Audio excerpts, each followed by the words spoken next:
రోజు చిక్కుడు ఆలు ఫ్రై అయితే చపాతీలు ఎంబడి చేస్తున్నాను. టమాటా వేసి చాలా బాగుంటుంది ఈ ఫ్రై చిక్కుడుకాయది. చపాతీలు ఎంబడైతే తింటే అయితే సూపర్గా ఉంటుంది.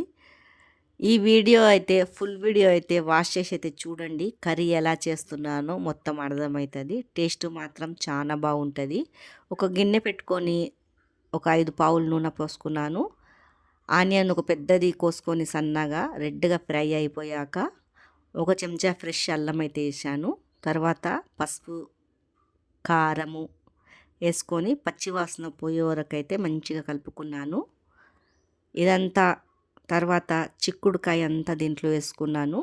చిన్న చిన్న గింజలది లాతగా ఉంది చిక్కుడుకాయ. తర్వాత ఒక ఆలుగడ్డ అయితే కోసుకొని వేసుకున్నాను. తర్వాత మొత్తము మసాలాలు దీనికి పట్టేలాగా మంచిగా అయితే కలుపుకుంటున్నాను. మసాలా అంతా బాగా పట్టాల దీనికి.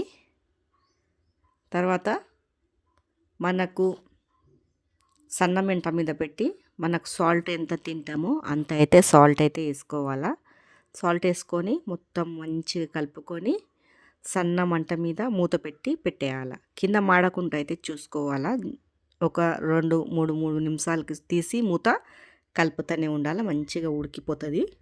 తర్వాత ఒక టమాటా 2 అయితే తీసుకున్నాను. కొద్దిగా కలేమాకు ఇవంతా కలిపేసుకొని మరి ఇలా మూత పెట్టి అయితే 2 నిమిషాలకైతే పెట్టి తీస్తూనే ఉండాలా.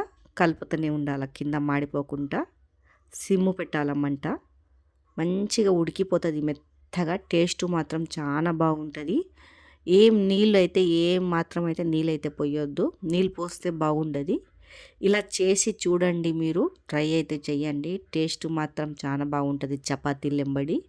చూడండి ఇలా అంతా మెత్తగా అయిపోతుంది. సిమ్ము మంట మీదనే కలపాలా. ఎందుకంటే కింద మాడిపోకుండా కలుపుతూనే ఉండాలా. మొత్తం అయితే కర్రీ అయితే ఎంత బాగా ఫ్రై అయితే అయిపోయింది. నీళ్ళు లేకుండా మంచిగా ఫ్రై అయింది. సన్నగా కొత్తిమీర తరుక్కొని పైనుంచి అయితే వేసుకోవాలా. చిక్కుడుకాయ ఫ్రై అయితే చాలా బాగుంటుంది. మీకు ఈ వీడియో నచ్చినట్లయితే లైక్ సబ్స్క్రైబ్ చేసి షేర్ అయితే చెయ్యండి.